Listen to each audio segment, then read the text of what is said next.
ఇంకో హీరో ఎవరని చెప్పారు చెప్పండి? ఆయన మీరనే కదా, మీరు మా హీరో. నేను హీరోనే, మీరు లెజెండరీ హీరో. లెజెండరీ హీరో మీరు, నేను కాదు మీరు. సూపర్. యా కాదు రాజేంద్ర ప్రసాద్ గారు, మీరు కూడా చిలిపి దొంగతనాలు చెప్పేసి స్టార్ట్ చేసి స్పీచ్ బాగుంటుందని నా ఫీలింగ్. ఏం కాదు, ఊరుకుంటాం మాట్లాడకుండా. ఈ పిల్ల నాకు చాలా కాలం నుంచి తెలుసులేండి. చెప్తా. యా సభా సరస్వతికి నమస్కారం. రాబిన్హుడ్, మైత్రి మూవీస్. మైత్రి మూవీస్లో ఇంతకుముందు నేను అంటే నాకు ఎంత మనసుకు దగ్గరైన కంపెనీ శ్రీమంతుడు, వాల్తేర్ వీరయ్య, రాబిన్హుడ్. నాకు ఒక చిన్న డౌట్ వచ్చింది, అమ్మాయి నువ్వు చెప్పలేదు, నువ్వేమన్నా కెలుగుతావు అనుకున్నా కెలగలా నువ్వు, నేను గెలుగుతాను ఇప్పుడు. ఏమండి, నేను వచ్చిన దగ్గర నుంచి చూస్తున్నాను, ఎక్కడ పోస్టర్ కానీ ఎక్కడ నా ముఖం కానీ ఈ ఏరియాలో ఎక్కడ కనపట్టలా. సార్ ఈ ఆన్సర్ మీరు వినాలి సార్, వినాలి. మీరే కాదు ప్రేక్షకులు కూడా వినాలి. ఎందుకంటే మిమ్మల్ని చూడాలంటే డబ్బులు ఇచ్చి టికెట్ తీసుకొని చూడాలి అని. అబ్బా, ఈ పిల్ల మొత్తం మీద మా ఊళ్ళో మాట్లాడినట్టు మాట్లాడిందండి. మా ఊళ్ళో వాళ్ళు చెప్పినట్టు చెప్పింది. నిజమేలే, నువ్వు కొంచెం తెలివైందనివి. కొంచెం కాదు, బాగా తెలివైంది. అమ్మో, నువ్వు జాగ్రత్త నోట్ చేయి. ఎక్కడ ఒక్క బొమ్మ కూడా నాది కనపడలేదు, నేను ఎందుకు ఇక్కడికి వచ్చాను అని మీ అందరికీ డౌట్ రావచ్చు. కానీ నాకు తెలిసి మొన్న కల్కి, లగ్గం, జనక అయితే కనుక అంతవరకు చూసుంటారు నన్ను. కానీ గుండె మీద చేసుకు చెప్తున్నాను, ఈ మధ్యకాలంలో యాక్టర్గా రాబిన్హుడ్ సినిమాలో నటించిన తర్వాత ఒక్కసారి మళ్ళీ నాకు నా పాత హీరో రోజులు గుర్తొచ్చాయి. హీరో రోజులు అని అంటే లేడీస్ టైలర్ దగ్గర నుంచి హీరోగా యాక్ట్ చేసినంత వరకు చప్పట్లు కొట్టాలి అక్కడ. ఎన్ని ఇంకా అయ్యే సినిమాలు చూస్తున్నారు కదా, ఎంటర్టైన్మెంట్ అండి. ప్రైమ్ మినిస్టర్ దగ్గర నుంచి మీ వరకు అందరూ చూశారు కదా. అలాంటి రోజులు మళ్ళీ నాకు గుర్తు చేసిన రాబిన్హుడ్ సినిమా. అంటే ఇవాళ యాక్చువల్గా మ్యూజిక్ మీద ఎక్కువ వాళ్ళు మీడియా మొత్తం మ్యూజిక్ మీద వెళ్ళి ఉంటుందేమో. ఒక్క సీను నాదేస్తే మీకు ఓపెన్గా, నితిన్ నాకు బిడ్ లాంటి వాడు, ఊరికే నా ముందు నేను హీరోని అని అట్లా అసలు నాకు హీఈస్ లైక్ మై సన్. అట్లాగే శ్రీలీల మా పిల్ల. ఇవాళ కొత్తగా మాకు జాయింట్ అయినవాడు ఎవరో కానంటే వెంకీ కుడుముల. ఇతను ఇంతకుముందు 2 సినిమాలు బాగానే తీశాడండి అని అనుకున్నాను. కానీ ఇది విన్న తర్వాత, రాబిన్హుడ్ అనే ఈ సబ్జెక్ట్ విన్న తర్వాత, అందులో ఒక ఎంటర్టైన్మెంట్కి కేవలం ఒక కామెడీ, ఒకప్పుడు కామెడీ ఎలా ఉండేది, ఒకప్పుడు రాజేంద్ర ప్రసాద్ అనేవాడిని తీసేస్తే అంతకుముందు కామెడీ ఎలా ఉండేది, ట్రాక్. సినిమాలో ఒక ట్రాక్ వస్తే అది కామెడీ, ఇది అది. అక్కడి నుంచి హీరోయే కామెడీ. హీరో ఎలాంటి కామెడీ, ప్రైమ్ మినిస్టర్ దగ్గర నుంచి కామన్ మ్యాన్ వరకు మెచ్చుకునే కామెడీ. అంత గౌరవాన్ని దాన్ని తెచ్చుకుంటే, దాన్ని నేనెంత అదృష్టవంతుణ్ణి అంటే 5 జనరేషన్లుగా దాటుకుంటూ మీ దాకా వచ్చి, వెంకీ అబ్బాయి హీరో విను, నువ్వు 5 జనరేషన్లు దాటుకుంటూ వచ్చాను నేను.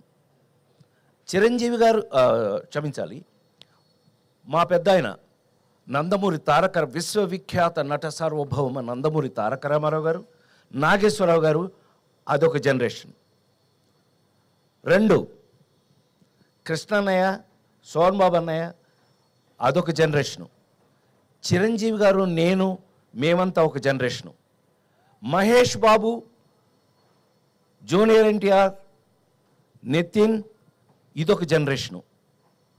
ఇప్పుడు కొత్తగా జనరేషన్ వస్తుంది. మొత్తం 5 జనరేషన్లని దాటుకుంటూ మీ ముందు నిలబడిన నేను ఇంకా కూడా ఇలా ఫ్రెష్గా ఉండడానికి కారణం రాబిన్ హుడ్లో నా క్యారెక్టర్ లాంటివి. ఈ విషయాన్ని మీరు రేపు 28వ తారీఖున థియేటర్లో, ఈ మధ్య థియేటర్లో కూర్చొని హాయిగా ఫ్యామిలీతో చూసుకునే సినిమాలు లేవనే కంప్లైంట్ దాటి ఒక అద్భుతమైన ఫుల్ ఎంటర్టైన్మెంట్ మీకు మంచి కథతో, నేను అదే చెప్పాను, రాబిన్ హుడ్ ఏంటండి దొంగ.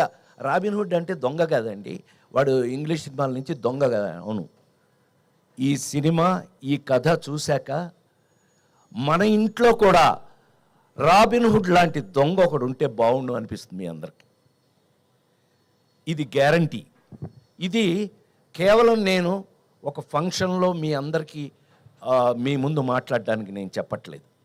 100% ఒక అద్భుతమైన కథతో ఎంటర్టైన్మెంట్ దాంట్లో మిక్స్ అవుతూ ఈ సినిమా చూసి బయటకు వచ్చేటప్పటికి మా హీరో చెప్పినట్టుగా మేము నలుగురమే గుర్తుంటామండి. లేదంటే సత్యంగా నేను నా పేరు మార్చి వేరే పేరు పెట్టుకుంటాను.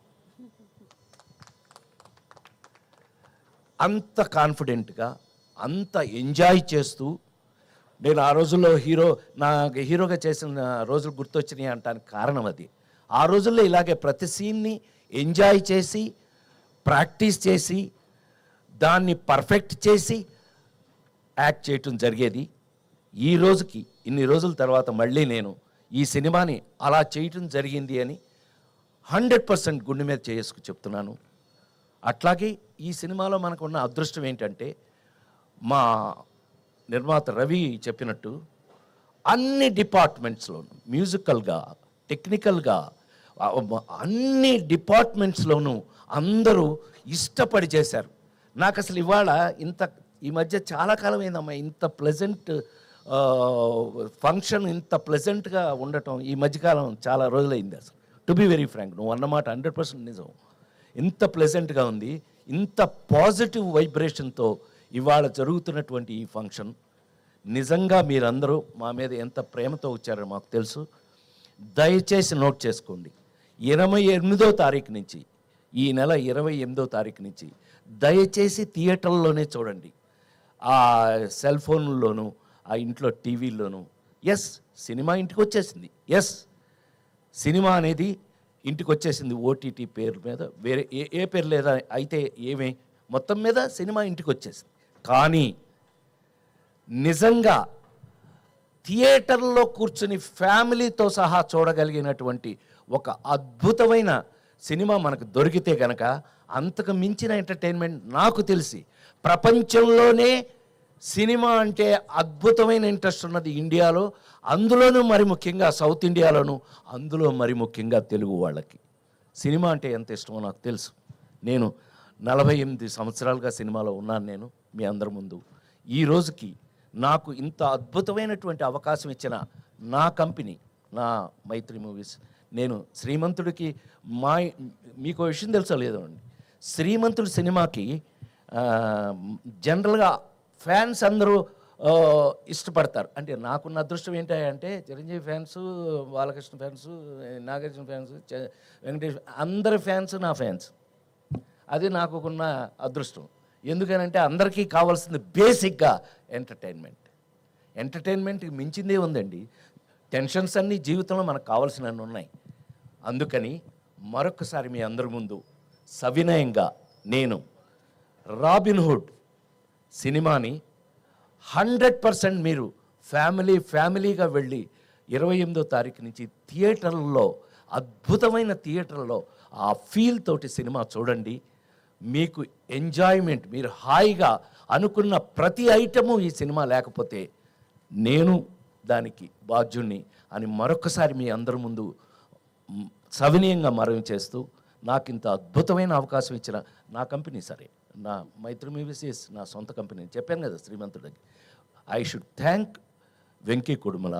నువ్వు అంత అద్భుతంగా నన్ను, ఇప్పుడు త్రివిక్రమ్ దగ్గర నుంచి, మీ గురువు త్రివిక్రమ్ దగ్గర నుంచి, అనిల్ రావుపూడి దగ్గర నుంచి అందరూ నా మీద ప్రేమతో ఈ జనరేషన్, నేను అన్నానే 5 జనరేషన్లు దాటి వచ్చానని, ఈ జనరేషన్ రచయిత దర్శకులు కూడా నాకు ఇలాంటి పాత్రలు రాయటం నా అదృష్టంగా భావిస్తూ దీనికి అవకాశం ఇచ్చినటువంటి మనం ఎప్పుడు అనుకుంటూ ఉంటాం, మీకు బాగా గుర్తుండి ఉంటుంది, ఆ నలుగురు సినిమా అప్పుడు చెప్పాను నేను, నాకంటే నాకు వచ్చిన అవకాశం గొప్పది అని.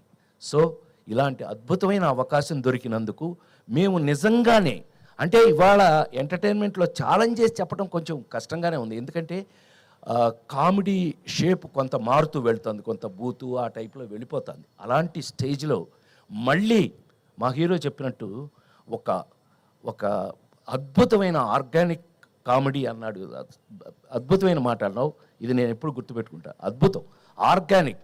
మనకి ఆరోగ్యం కోసమే ఫుడ్డే ఆర్గానిక్ మారిపోయినప్పుడు, ఆ మందులే ఆర్గానిక్ మారిపోయినప్పుడు, మనం సినిమాని కూడా ఆర్గానిక్గా మార్చడానికి ప్రయత్నిస్తున్నందుకు, కనీసం అలాంటి ప్రయత్నం చేసినందుకు వెంకీ కుటుంబలకి నేను ఒక అద్భుతమైనటువంటి అప్రిషియేషన్ ఇస్తూ, నా తరఫున, అంటే కొంచెం సీనియర్ కాబట్టి నేను అప్రిషియేషన్ ఇస్తూ, ఈ సినిమాని దయచేసి థియేటర్లో మీరు చూడండి.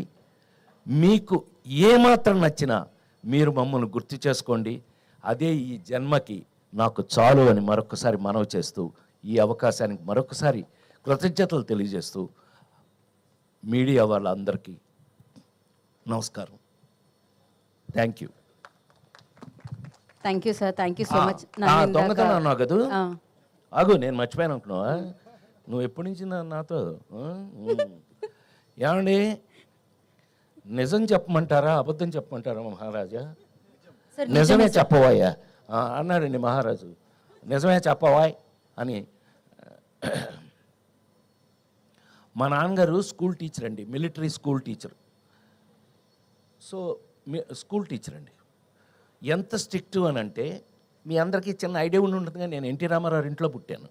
ఆ ఇంట్లో మేము అద్దెకుండేవాళ్ళం 24 సంవత్సరాలు, అక్కడే పుట్టాను నేను. సరే, అది మా నాన్న ఎంత స్ట్రిక్ట్ అని అంటే, హరికృష్ణ అల్లరి చేస్తే హరికృష్ణ కొట్టలేక మమ్మల్ని కొట్టేవాడండి ఆయన. నన్ను కొట్టారంటే నవ్వుతున్నావా నువ్వు, నీ సంగతి చూస్తానే వస్తున్నాలే బయటికి. అలాంటిది ఆయన ఎంత స్ట్రిక్ట్గా ఉంటాడండి. అలాంటిది ఏదన్నా ఎప్పుడన్నా బజార్కి వెళ్ళి ఆ శనగపప్పు ఉండలు అవి ఏమన్నా తిందామంటే డబ్బులు ఏం చేయాలి?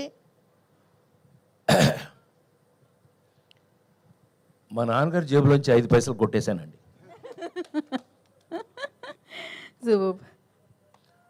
Let's frankly agree. ఈ విషయం ఇంతవరకు బహుశా తెలిసే అవకాశం లేదు.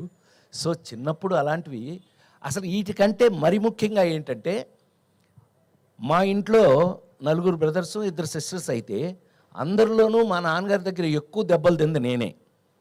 కారణం ఏంటంటే, పక్కింట్లోంచి జామ చెట్టు ఎలా కనపడుతుండేదండి, దానికి గుత్తులుగా కాయలు ఉండేవి, అద్భుతంగా పండేవి. ఎవడు ఊరుకుంటాడంటే చూస్తూ మనం పైకెక్కి మా నాన్న లేదు స్కూల్ నుంచి వచ్చేటప్పుడు చాలా టైం అవుతుంది, కరెక్ట్గా మనం చెట్టు పైకెక్కి కరెక్ట్గా కాయలు కోసేటప్పుడు ఆ ఇంటి ఓనర్ ఒక ఆవిడ, పాపం మొగుడు లేడు ఎవరు లేరు, ఆవిడ ఒక్కతే ఉండేది, ఆవిడ వచ్చి కింద కర్రచుకుని ఉంచునేది. మా నాన్న వచ్చేదాకా నుంచుని మా నాన్నగారు రాగానే చూడండి మీ వాడని చెప్పేది. ఈయన పైకి చూసి పొయ్యిలో పెడతారు పేళ్ళు, ఐడియా ఉంది కదా, ఆ పేడు ఇరిగేదాకా కొట్టేవాడు మా నాన్న. సో ఇలా చాలా దొంగతనాలు దెబ్బలు. కానీ నేను గోపాలకృష్ణ లాంటి వాడిని దొంగతనం చేసే పైకి వచ్చాను. Thank you very much. Thank you Rajendra Prasad గారు, thank you so much. So yes, trailer కోసం we all are eagerly waiting అండి. ఏంటంటే దాని అనౌన్స్మెంట్